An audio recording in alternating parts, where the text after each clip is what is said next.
علیکم ورحمۃ اللہ وبرکاتہ. دا جی کشتہ رسکپور هغه کوو دننه ونیسه هغه ته دا میټه سوډا ده دا به ورته دننه واچوې د هغه کې چې دا دې واچوه چې به یې په ګوتو دباو کې داسې صحیح شو داسې به ور دباو کې دا صحیح شو دا اوس یې دباو کې پکې دا بیا به داسې ځای ورته پکې جوړ کړې صحیح شو دا ګوره په ګوته باندې ځای پکې جوړ شو او داسې ده که نه دا رسکپور ده چې ته وګورئ اوریجنل رسکپور دې ته به خاص خیال کوئ چې په دې کې 2 نمبر ډېر زیات راځي دې کې چې دا کوم سپین چمک وایي که نه دا سپین چمک دا پکې پارای دا اوریجنل هغه په دې کې 2 نمبر ډېر زیات راځي دا خلک وایي چې زار ده نو ځکه لاس هم نه وړي او چې کوي هم نه نو ځکه 2 نمبر په مارکیټ کې ډېر زیات خرڅېږي دا رسکپور دوه وړکۍ ډیلي ده دا 5 تولې ده ته ګوره 5 تولې صحیح شو دا به بالکل داسې سټریټ پکې ودرېده ونیسه دننه ورته ونیسه دا به بالکل سټریټ پکې ودرېد صحیح شو دا پکې ودرېد داسې بالکل سټریټ بیا به بقیه میټه سوډا نوره له پاسه په ور واچوې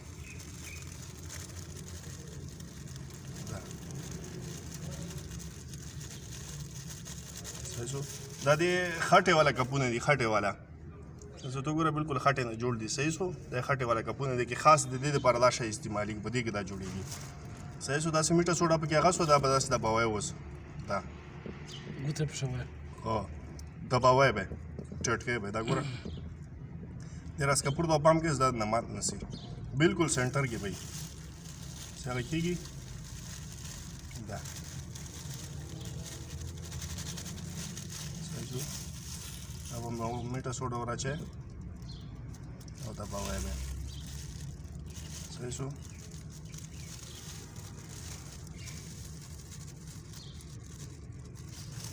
दस तकरीबन नीमा किलो मीठा सोडा आपके वो लगे दला 5 तोला के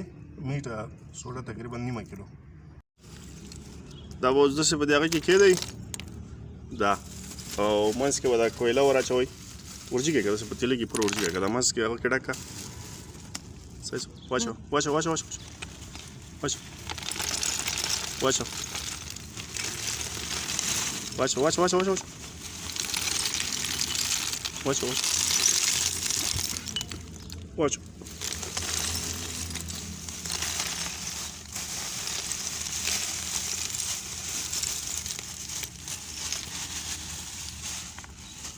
La nor le pasa pocho.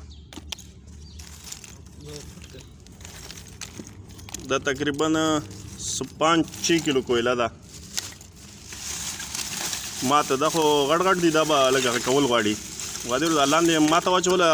ماته نور سره دا اوس غټ ثابت دي دا لږ ماتول غواړي صحیح شو دا پکې هغه 5 کیلو په دې باندې به اوس پټرول اچو او بیا به اور ورته ورکو کم از کم 5-6 ګنټې په دې باندې تېرېږي نو 5-6 ګنټې بعد چې کله راوځو انشاءالله بیا موږ ته هغه ښیو دا اور هم ورته ورکړه او اور نارمل اور ورکول دي بالکل تیز اور ورکول نه دي چې یو دم تیز اور واخلي او لکه هغه رسکپور هر څه پکې وسوځي لکه چې یو سیټ ته یا د منځ کې به نارمل اور ورکړې لږ چې دا لږ ورته ګرمېږي او هغه کې لکه بالکل یو دم په غونډو کویلو باندې یو ټیم باندې اور نه دي لګول دا تقریبا 5 نه 6 ګنټې 10 ګنټې 12 ګنټو پورې مې اخیستلی شي دا ګوره بورم په واچو لږ دا اور مو ته ورکړه انشاءالله دا کویلې دې سره اور واخلي او بیا ستاسو هغه کېږي ګرمېږي هغه کېږي به انشاءالله بیا که ماښام راوځو که سبا سهار راوځو بیا تاسو ته انشاءالله موږ ښیو صحیح شو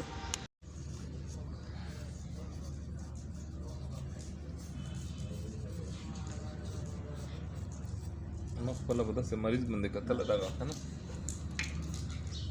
چې هغې حکیم صحیح نه علاج کړی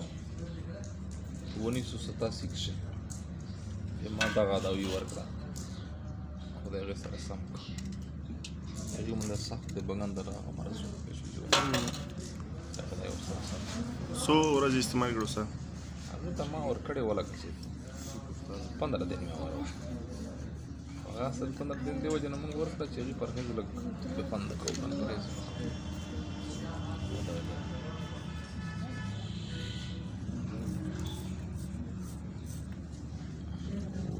ضروري دی که نه چې د سره شوده استعمالوي که نه شوده سره استعمالوي او کوچ سره اچوي او نهار مو صبح استعمالوي که نه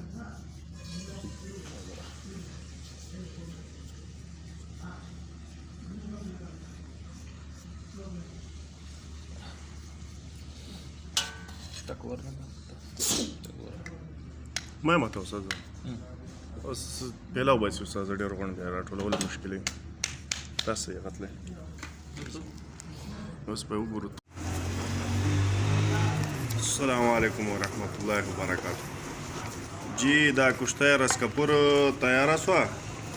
دا موږ بله ورځ میټه سوډا په هغې کې اچولې وه او نن سبا یې م راوباستله دا اوس په دې شکل کې راوځي ته وګوره بیلټن د مالټې ګولډن کلر کې راوځي دا تقریبا موږ 10 تولې تیاره کړې ده دا لکه سرطان دپاره کینسر دپاره رسولیو دپاره ټي بي دپاره سوزک دپاره بګندړ دپاره د کولمو زخمونو دپاره ټي بي دپاره د غټ غټې دانې ناسور د برس او څومره د موضوع امراض دي او دا لکه څه نومېږي سخت امراض دي د هغو کې دا استعمالوو دا موږ کینسر کې تقریبا 40-45 دن کورس وي ټي بي دپاره تقریبا 20-25 دن کورس وي سوزک دپاره 1 هفته وي او بګندر دپاره تقریبا 1 هفته 6-7 خوراکونه او د کولمو زخمو او د معدې زخمونو دپاره بواسیرو کې خطرناک بواسیرو کې زهریله مواد کې آتشک کې سوزک کې دنیا هغه کې لکه موږ دا ډېر زبردست هغه کوو تیاروو او موږ په ډېرو شیانو کې استعمال حتی کې شوګر کې موږ استعمال کړی شوګر والو ته هم پیدا کوي ولې چې دا خپل 4 نمبر دا او 5 نمبر هغه ته لاړ لګا دا اوس 5 نمبر مزاج هغه ته لاړ 5 نمبر شی هغه څه دا به اوس موږ د ارګي ګلابو کې تیارو دا پیساو چې که نه د ارګي ګلاب به مو ته راوړي دي دا به په ارګي ګلابو کې انشاءالله پیساو کوو 1-2 ورځې نو انشاءالله دا به تیار سي دا موږ خپل دوکان او هغه دپاره هم تیارو مطلب دپاره او باقی که کوم ملګري ته پکاري کوم کس ته پکاري پوه شي هغه موږ سره رابطه کولی شي هغو دپاره موږ تیارو هغه اکسیر جدید هم تیارو اندرون زخم هم تیارو صحیح په مناسب ریټ باندې نور حکیمانو ته هم لیږو دا 10 تولې اوس ما تیار کړی کوم حکیم یو ورور ده کینسر علاج کوي او کینسر هغه دپاره دا موږ هغه دپاره تیار کړی باقی چې کوم ورور دپاره پکاري انشاءالله هغه موږ سره رابطه کولی شي انشاءالله صحیح په مناسب ریټ سره